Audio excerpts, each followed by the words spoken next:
Cactus, l'entretien du jour, accueille aujourd'hui l'architecte camerounaise Amélie Essessé. Spécialiste de la préservation du patrimoine africain et du développement durable, nous évoquons avec elle les grands enjeux et défis de l'architecture africaine contemporaine et la place de l'architecture traditionnelle.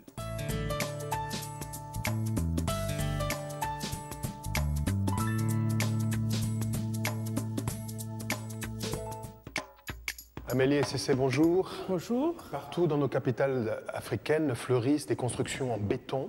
L'élite africaine, les peuples africains sont-ils autant décomplexés de l'architecture d'inspiration traditionnelle? Non, mais c'est vrai qu'on aimerait bien que nos villes africaines soient identiques à à notre culture, mais nous avons des exemples intéressants. Et on espère que l'inspiration de nos bases traditionnelles vont continuer à émerger pour qu'on trouvera notre identité architecturale dans nos villes. Vous n'êtes pas en train d'idéaliser là, parce que chaque fois qu'on parle ou qu'on regarde l'élite africaine, il rêve plutôt de construire des maisons, je veux la maison comme celle de Beyoncé, de Puff Daddy ou d'Eddie Murphy, alors qu'ils ne puisent même pas dans les pyramides égyptiennes, les civilisations mono-monotapa, les Peuls, les Bantous, les Haoussa. Que se passe-t-il? Il se passe qu'il faut déjà qu'on se connaisse. Je crois qu'on a un peu oublié notre architecture. Et notre architecture raconte justement notre histoire. Et je parlais, récemment j'étais allée en Casamance. J'ai trouvé une architecture casamançaise, c'est-à-dire ce qu'on appelle la maison impluvium. Moi, c'est même pas une maison aussi, c'est un palais, parce que dans cette maison impluvium, on peut avoir jusqu'à 10 familles dedans. Et c'est une maison fortifiée qui est liée en plus à la culture du riz. Donc dans cette maison, on peut avoir non seulement 10 familles, mais aussi d'une charpente, des astuces de se cacher, mais extraordinaires. Mais pourquoi est-ce que la majorité se détourne donc des valeurs patrimoniales continentales? Je pense que c'est une question de sensibilité. Est-ce que c'est une question d'éducation? C'est vrai qu'on nous a dit que le béton, ça va très vite, c'est solide, etc. Mais tout habitat est solide. On a construit ici en Europe en béton rapidement parce que c'était après la guerre. Donc il fallait trouver des solutions rapides pour pouvoir trouver un matériau qui permette de faire les choses assez rapidement. Mais avant, on oublie qu'en Europe, nous avons l'architecture de terre, nous avons l'architecture de bois, nous avons l'architecture même végétale à l'époque. Et nous avons encore ça. Et en plus de ça, notre architecture est liée à notre climat. C'est-à-dire que quand on va en Afrique de l'Ouest ou dans les pays sahéliens, on va forcément construire en terre parce que justement, la terre, c'est un matériau magnifique puisqu'il est non seulement, il conserve la chaleur au point de vue thermique, au point de vue... voilà. Il ne présente que des avantages. Mais en même temps, même le béton vient de la terre. Donc c'est ça le paradoxe. Mais vous êtes une experte reconnue mondialement comme étant l'une des plus grandes en termes de préservation du patrimoine. Est-ce que ce patrimoine africain est en danger? Ah oui, complètement en danger. Je vous parlais des casobus. Aujourd'hui, on peut en compter une petite dizaine, alors que c'était des villages entiers. Les gratte-ciel sont une invention africaine, est-ce qu'on peut le rappeler? Ah oui, quand même, puisque même en terre, regardez par exemple, on va parler de la ville de Tombouctou, qui est complètement en terre, ou cette mosquée, ou alors la mosquée d'Agadez. Je pensais au Yémen, qui ont fait les plus hauts tours. Ou au Yémen, mais nous, on a beaucoup d'architectures qui sont dans le sol. Au Tchad, par exemple, vous allez voir des villes qui ont été ensevelies par la terre. Donc on peut trouver, et même dans nos pays sahéliens, justement avec les mouvements de terre et tout ça, on peut trouver des choses magnifiques au sous-sol. Amélie Essessé, on est vraiment surpris d'entendre, parfois vous n'êtes pas responsable, vous travaillez avec des institutions, vous travaillez parfois aussi en consultation avec des États. On entend certains États se dire être absolument démunis, ne pas pouvoir construire d'école. Pour moi, une école, c'est 4 murs, un petit peu d'amour. Que se passe-t-il? D'où vient cette carence d'être capable de réagir, y compris sur les situations d'urgence où on voit des déplacés. Est-ce qu'on ne peut pas avoir une préemption sur une réquisition foncière pour construire de l'habitat, d'accueil? Des gens traînent dans les rues. Comment est-ce possible en Afrique aujourd'hui? Ah, vous me posez une question où, en tout cas, il y a la main-d'œuvre qui existe. Il y a le savoir-faire qui est là. Allons voir nos anciens. Créons des laboratoires de recherche. Parce que c'est ça. C'est-à-dire qu'ici, on a développé la recherche. Pourquoi on ne pourrait pas développer la recherche dans nos pays et l'innovation et l'innovation avec nos propres matériaux? Je rappelle quand même que 1% du budget des États africains devrait être dévolu normalement à la recherche et à l'innovation. Très peu atteignent le seuil de 0,2%. Oui, bon, ça, il faut qu'on tape toujours sur la table et qu'on dise que voilà, il y a le savoir-faire qui existe. Regardez cette petite enfant qui sait construire sa petite voiture, son jouet, l'amour qu'il y met. Mais si on accompagne ce petit enfant, moi je me rappelle, quand je faisais le tour du Cameroun, ce petit garçon qui prenait sa petite fronde, son petit papier, sa petite tige de bambou, avec amour, il faisait son œuvre d'art en plus, avec le peu de moyens récupérés. On fait du recyclage, de la récupération. Et ce petit garçon fait ça. Mais si nous, on n'arrive pas aussi avec ce qu'on voit, la créativité qu'on a, instinctive, parce que l'Afrique, c'est la création. C'est la création. Les jeunes, ils créent, on crée. Tout, on crée. Avec le peu de moyens, on crée. Accompagnons ça. L'éducation, il y a une autre part de responsabilité, c'est dans la pédagogie. Les plus grands diplômés qui sortent des plus grandes écoles du monde en architecture, comme vous, voient l'Afrique absente des manuels pédagogiques.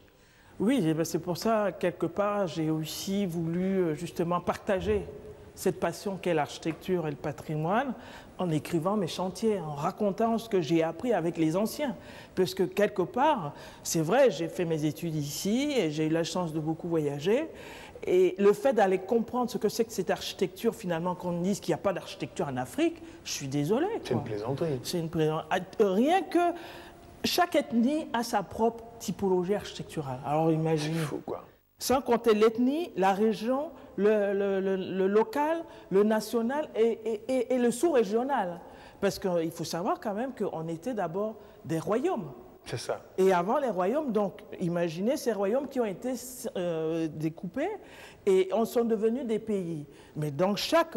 Ils ont déployé leur propre civilisation architecturale. Leur propre civilisation. Et ils ont, avec le mélange des populations, on a créé encore d'autres lectures architecturales. Tout à fait. Par exemple, au sud de l'Égypte, on trouve, à l'époque de Kouch, l'équivalent aujourd'hui du Soudan, du Tchad, etc. Voilà, plus de pyramides même qu'à l'ère de l'Égypte. Alors moi, j'ai une autre question. Est-ce que quelque part, ce n'est pas une question d'ensemble? L'Afrique, est-ce qu'elle n'a pas tourné le dos à sa propre identité? Parce que s'habiller africain, ça paraît presque être un exploit. Revendiquer de s'inspirer à la source traditionnelle de l'architecture des anciens, des ancêtres, il faut faire quasiment une thèse, voire plus si affinité.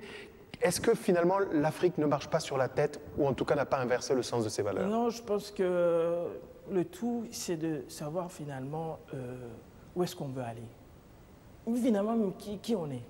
Parce que quand moi je vois mon nom, et on me dit qu'il n'y a que ça au Cameroun, mais quand je suis allé en République démocratique du Congo, mais madame, vous êtes, on m'a dit, vous êtes bêtée parce que c'est là-bas.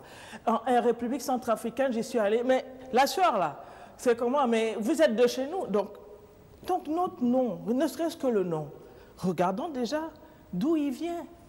Et on le retrouvera partout. Et c'est comme ça qu'on sent, parce qu'on est un seul peuple, finalement. L'Afrique, on a, c'est vrai, les royaumes. Regardons seulement, reconstituons nos royaumes. Et à partir de là, échangeons. C'est quand même, Amélie et Cécé, ça fait 130 ans que l'Afrique a été partagée par Otto von Bismarck auf Berlin, la conférence de Berlin, et on en est encore aujourd'hui à faire des conjectures, des prospections, à se dire que c'est la faute de l'Occident, etc. Vous apportez avec d'autres une solution. Je voudrais que vous disiez un mot peut-être sur le rôle des femmes et ce concept magnifique des femmes bâtisseuses. Oui, donc nous les femmes, bon déjà, comme on m'a expliqué, c'est nous qui donnons le monde, donc nous créons. Donc effectivement, on a une sensibilité qui est haute puisque déjà on porte pendant 9 mois la progéniture, donc forcément... Moi, je suis resté 10 mois. Hein. J'ai été tellement bien dans le ventre de maman, je suis resté 10 mois. Vous savez qu'il y a des enfants qui passent le cap de 9 mois. Ah oui, bon, là, c'est des exceptions. De toute façon, on ne sait pas. Donc, de toute façon, c'est la génétique qui fait que, bon, voilà. Non, mais c'est pour dire qu'effectivement, pourquoi ce concept des femmes bâtisseuses? Parce que, bon, moi, étant architecte, je me suis dit, bon, c'est pas possible que nous, dans nos mamans, là, elles savaient aussi construire. Et donc, je suis allée... au Burkina. Au Burkina, d'abord. Et ensuite, Burkina m'a ouvert toutes les portes de l'Afrique de l'Ouest. Donc, j'ai pu faire tout le tour autour.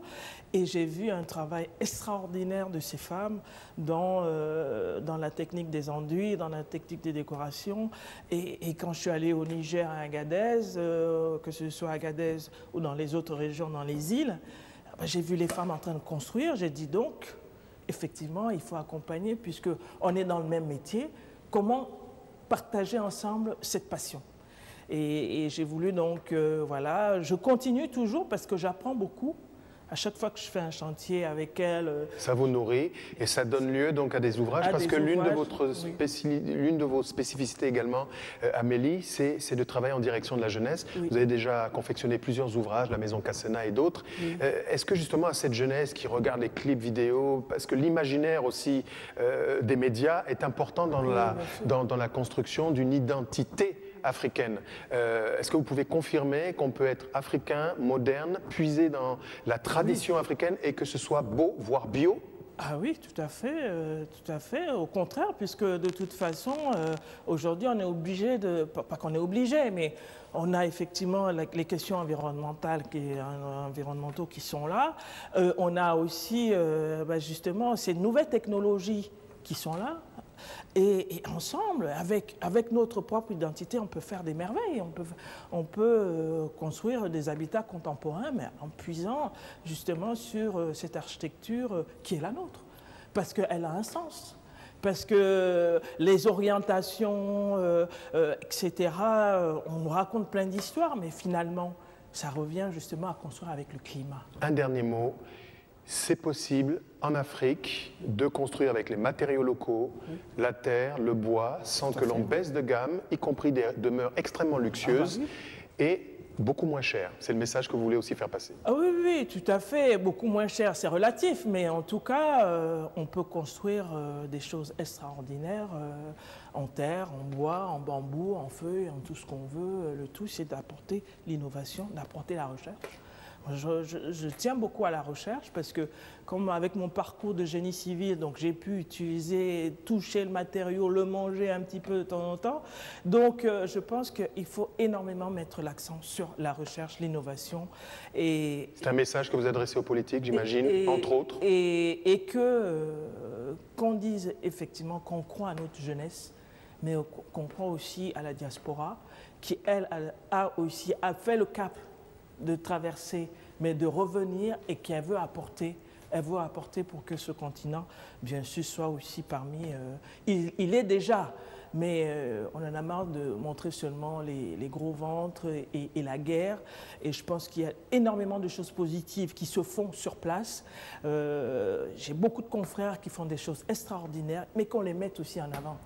Et qu'on montre les belles choses de l'Afrique avec cette jeunesse, cette créativité que nous avons. Merci Amélie. Il est très beau, votre boubou. Il est biométrique aussi. Il est bio. Alors voilà, effectivement, c'est un tailleur sénégalais qui m'a fait cette belle tenue. C'est pour dire que voilà, le patrimoine, c'est aussi ça. C'est de de valoriser nos compétences au niveau textile, au niveau culinaire. Pourquoi pas aussi avoir des étoiles dans notre façon de manger. Ce sera le mot de la fin parce que vous êtes très modeste et c'est sur certaines de vos recommandations qu'une portion d'africanité est érigée au rang de patrimoine mondial parce que vous travaillez pour l'UNESCO notamment. Oui, bon, je contribue à, mais effectivement, cette institution m'a permis de voir des merveilles africaines et je lance un appel pour que vraiment on puisse préserver ce patrimoine emblématique qui n'a pas de nom, qui a Vous pouvez des richesses. donner un exemple ou deux rapidement de ces choses extraordinaires qui vous ont ébloui et qui sont vraiment en danger, des choses extraordinaires. Oui, il y a la case Mosgoum qui est en danger. Qui se trouve au Cameroun? Qui se trouve au Cameroun et au Tchad. Il y a la maison Impluvium dont je vous ai parlé qui se trouve en Casamance au Sénégal. Il y a les greniers, toutes sortes de greniers qu'on trouve dans tous les pays qui sont aussi bien, j'ai vu au Bénin, avec 4 pieds, avec 3 pieds, qu'au Cameroun, qu'au Niger. Alors dans toutes les régions du Niger, le grenier a sa forme extraordinaire. Au Mali, bien sûr, on ne peut pas oublier le Mali, Djibouti, hein, avec, je peux en citer plein, mais je souhaite faire un livre. Eh bien, voilà. Prochain rendez-vous autour d'un livre. Merci. Autour d'un livre Amélie. Sur les patrimoines d'Afrique. Et c'est. Merci beaucoup à vous et on se dit à très bientôt. C'est la fin de Cactus. Merci pour votre fidélité et merci de rester scotché sur votre chaîne Info Amusement. Salut.